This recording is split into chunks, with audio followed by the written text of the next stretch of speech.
What's up YouTube? Capital G here. Got some Crystron replays that I want to show you guys. And this is cool because much like Buster Blader, this is a deck that doesn't get a lot of recognition. A lot of people don't talk about it. It's brand new. Like it just came out of Invasion Vengeance. And I don't know, I feel like it is a little bit of a sleeper deck, especially for budget players out there, people who aren't trying to spend a whole lot of money. All the cards for this deck are relatively inexpensive. And I think that a lot of people still don't quite understand what Crystrons do. And then some people who do know what Crystrons actually, what they specialize in. Some people kind of just look at it as like maybe a poor man's version of Yang Zing, because they're just like, oh, well, Yang Zings are the ones with like the broken counter trap, and Yang Zings can also synchro summon to your opponent's turn, and they work well because they have the pendulum scale, so they can kind of work with like metaphors. So Crystrons, you got to take a back seat. But I don't know, I feel like this deck can do some really good things, especially considering their synchro monsters are arguably just as good as Yang Zings, but their effects do not target, which is like really important, because if you're playing against like Magic Specters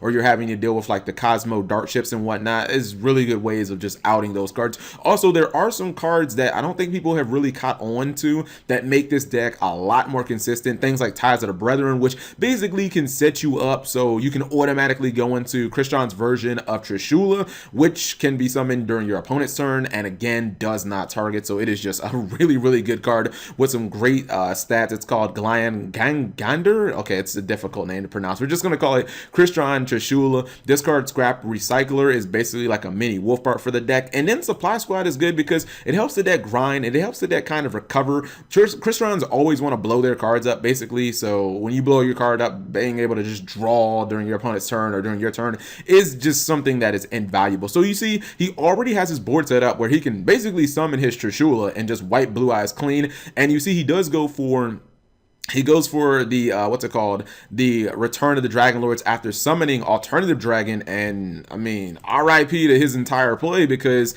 Ganger just says no to all of it. And again, it's non-targeting removal, so even though he did have the Return of the Dragon Lords, which wouldn't have done anything anyways because the cards are banished, like everything just gets nuked. He's not able to use the White Stone and everything is pretty much gone, and his opponent basically has just an open board. You guys know Blue Eyes don't really run any traps, so here you'll see a summon, you'll see him blow his own monsters up, and that means Supply Squad is obviously going to trigger, but he's still easily able to replace the monster. That's where it kind of does feel very similar to a deck like Yang Zing, but you have so much offensive potential, and you'll see here that he has pretty much a pretty decent play. And watch what he's going to do on his opponent's turn. This is what I really like about Crystrons, is a lot of times since people don't know what they do, like they just set themselves up to getting like Trishula during your opponent's turn. You know what I mean? They'll summon one big monster or something like that, not knowing that you have 9 stars or that you can totally just trish them, and Trishula can just be a completely game closing card. So that was game 1, pretty one-sided if I don't say so myself. Game 2,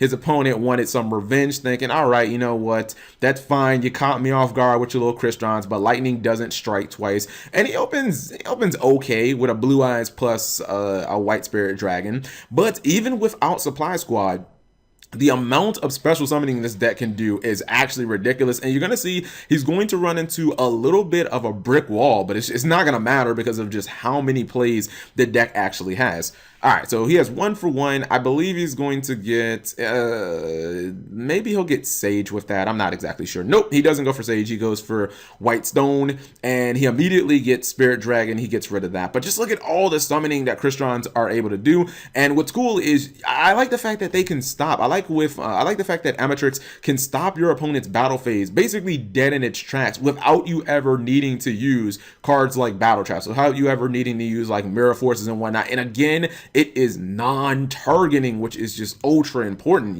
Says fuck you to what's it called. Now here's the brick wall that I was talking about. Crystal Wing Single Dragon should technically shit on Crystrons. Not only are they high level, but obviously just being able to negate things. And Crystal Wing does negate something, but look how he's just able to say, no, I don't care. I still have 5 monsters on board. He draws the Maxi a little late. Obviously Crystal Wing will be able to negate it as well. And when you have 5 monsters on board, like baiting out Crystal Wing's really not that difficult, especially when all your monsters, when they die, kind of like replace themselves. Here again, he summons just Chula, and RIP to his field. It's pretty much just a wrap from there. Now, the monsters and Crystrons don't do a lot of damage outside of the synchros. Like, they're kind of underwhelming when it comes to their stat line, but I mean, think of it like Yang Zings. Like, Yang Zings don't have the most powerful monsters, except like the only one you really attack with is like Suani and whatnot. So he does try to go for Galaxy Soldier.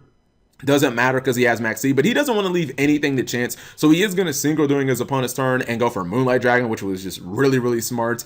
Because even if he would have been able to get to Nova, he could have just like bounced Nova. So at this point, his opponent is just going to scoop because he doesn't really have any plays. He knows that Galaxy Soldier alone in defense mode is not going to save him. But I don't know, man. I feel like Crystrons would be a very good deck, especially for people who want to play synchro decks, but maybe you're not trying to spend a whole lot of money. Like if you're not trying to pick up Desires and stuff like that, this could be a very good starting deck for like synchros. Because even some of the new, like even like the new builds of Yang Zings, it does require like maybe a little bit of some of the more expensive cards like Solemn Strike and whatnot. You're probably not going to be running that in this build of Crystron. So let me know what you guys think. Thank you for watching. As always, I just wanted to show Crystron some support, and when I do my top 10 budget decks for the upcoming format, whenever we get that new ban list, they'll probably be somewhere in the top 10. I feel like there is a lot of untapped potential with Crystrons. Thank you guys for watching. As always, subscribe if you have not already.